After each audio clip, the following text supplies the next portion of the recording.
The Cowboys play the Saints on Sunday, and it is not the game that you think it is.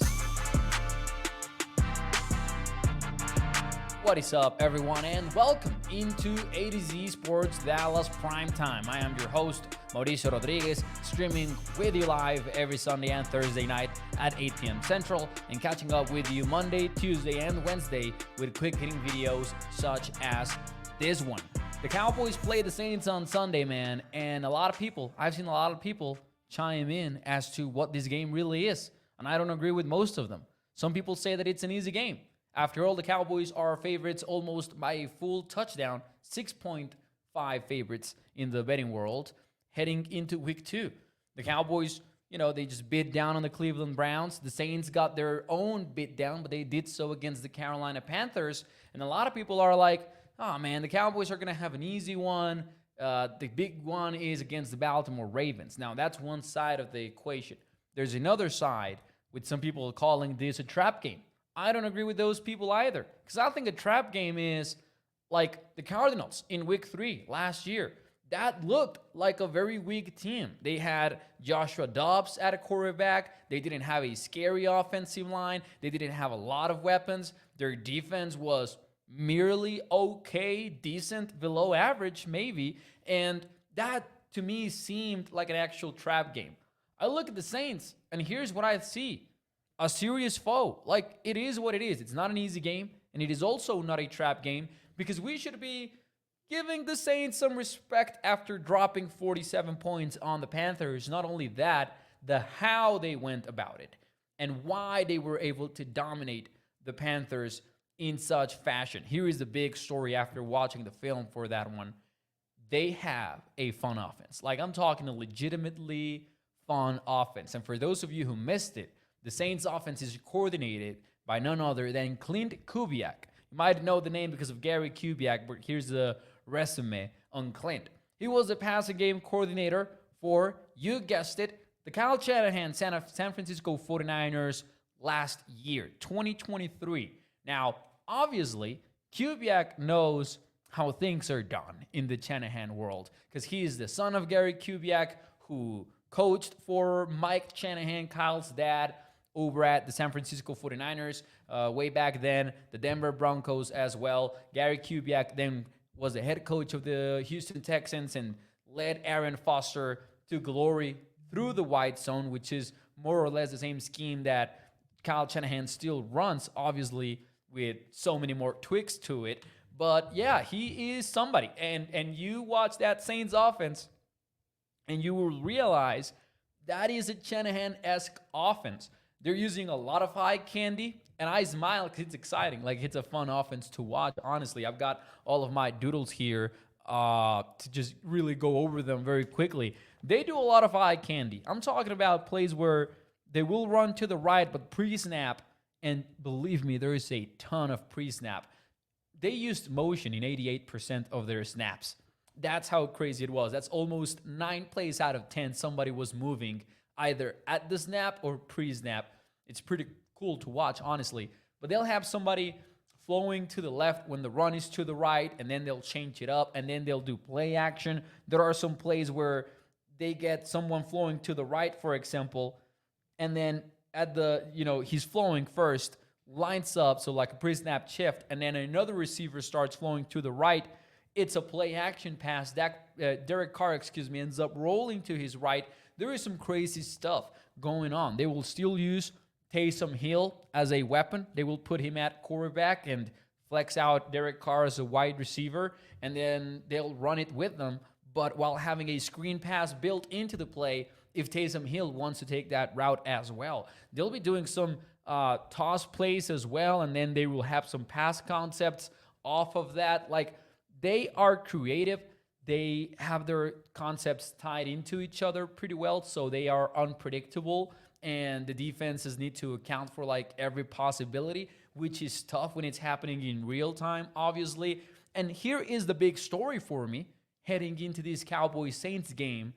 This is why Mike Zimmer was brought to this team, right? Obviously, the Cowboys had to replace Dan Quinn, but if there was one reason why you thought Mike Zimmer could be an upgrade over Dan Quinn, is because the Cowboys couldn't handle this last year. Maybe with a foe like the Saints, where the Cowboys would be superior in terms of the roster by a wide margin, maybe they could overcome it. But the Cowboys struggled against this specific type of offense when there was movement going on, when they had to really dial back their aggressiveness because otherwise they would get beaten so badly, and then they were forced to play something they were a style of defense that they were not used to. Mike Zimmer, in contrast, has been pretty damn good against Shanahan offenses in the past. Now, I say that with a caveat. Mike Zimmer has not coached in the NFL since 2021, right? Excluding these years, week one, obviously. So the rise of the Kyle Shanahan offense, 2022, 2023, that is something that he hasn't seen a lot of, right? Obviously, the Kyle Shanahan offense has been a long time in the making, but what I mean is like this most recent version of it, and the NFL evolves quickly, so 3 years is really a significant amount of time.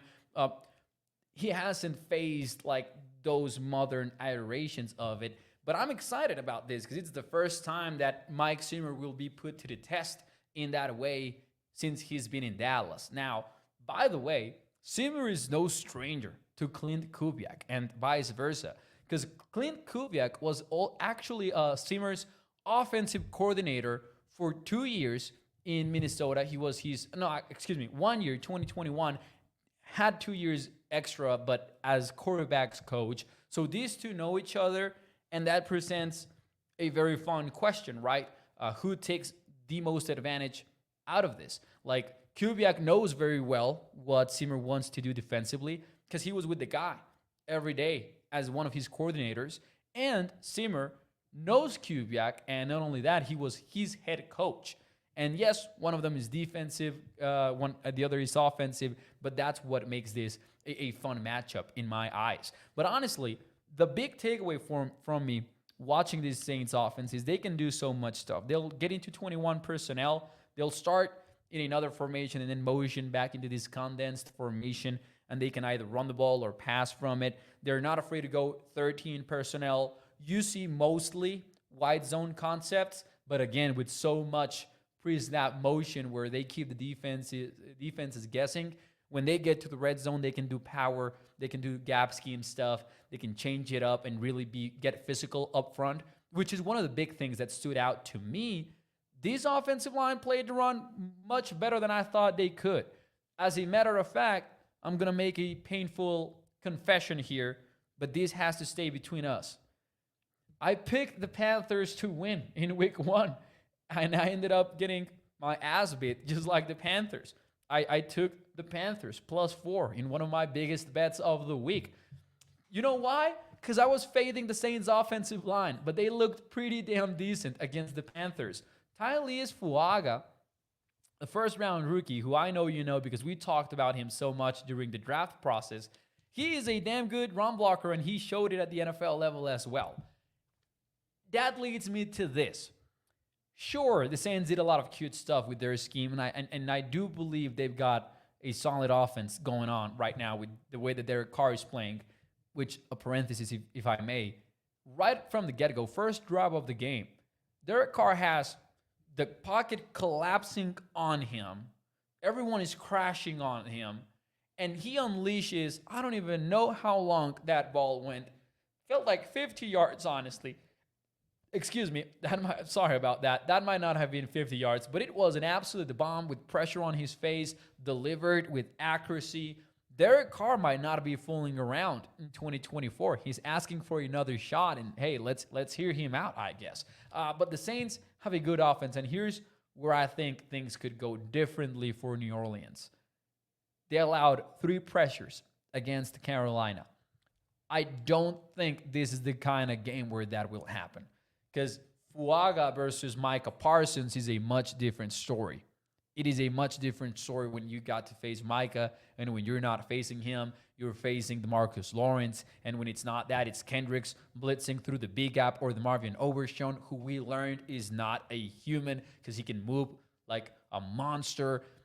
This is a very different defensive group compared to the Panthers, and that should have been obvious already, but it might not have settled in just how good Kendricks and Overshown looked like in week one, because I think that's a big part of this story, right? Like when an offense really taps into that eye candy stuff, then your linebackers better be ready for the game, right? Like they better be ready to identify and react and just be patient and take it slow until they know, as coaches like to say to linebackers when they want them to be patient. I don't think the Cowboys had that in years past. Like Damone Clark, Marquise Bell specifically, right? He was not very accustomed to playing at the second level of the defense, so it was difficult to ask him to do that while also asking him to be aggressive and do all that. Now the Cowboys, though, with Kendricks and Overshown, I wouldn't be surprised if those two go a long way in being like, yeah, good luck with the cute stuff. We'll get you anyways. But it's a very different type of opponent compared to last week. And I'll add this. Derek Carr is a much better quarterback than Deshaun Watson. Because remember, we are talking about 2024 Deshaun Watson, not 2020 or 2019 Deshaun Watson. He's a bad quarterback today. Derek Carr, on the other hand, is not elite, is not even top 10 or anything like that. Looked pretty well, though, in week one. So is he maybe bouncing back? That's part of what intrigues me going into this game. Excited about it. And I, again, think this is not going to be an easy showdown.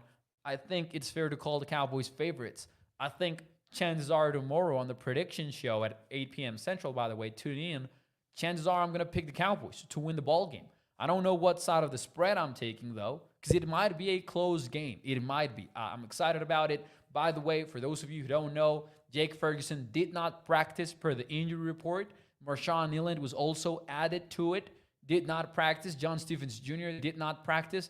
The Saints, though, also have a long list. And remember, they're dealing with the weather stuff because there's a hurricane going on in New Orleans.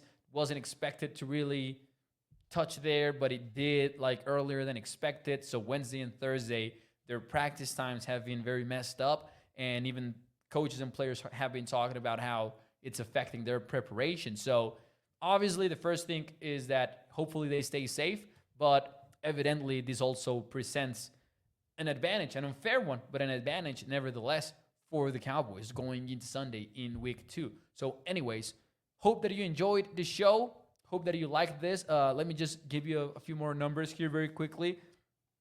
For the Saints offense, they averaged 6.1 yards per game, per play, excuse me. Like, it was a dominant performance from the Saints. And again, they were doing it in so many different ways. Scrambling late in the game. They do some of this stuff where they have a running back and they'll basically get into trips by having him motion to the right, not move vertically, just kind of like take this little hop to the right, which messes up the defensive structure. I'm sure you remember that from the 49ers plays, for example. Very successful out of play action Derek Carr was. I think he completed 7 out of 9 passes compared to Deshaun Watson, who went 1 for 8 in such instances. So really, I'm just excited about learning more about Mike Zimmer's defense and how it's going to look like against this sort of offense. The Saints had 9 consecutive drives with points on the board. That was a fun game to watch, honestly. But anyways, obviously we are a Cowboys show, and again, I do think they have the edge because of personnel. I think they have a lot of mismatches to exploit up front, and trenches dictates game. But tomorrow night, we'll have a complete prediction of the game for week 2. Have a good one, everyone, and I hope that you enjoyed. Hit the like button for me, and bye-bye.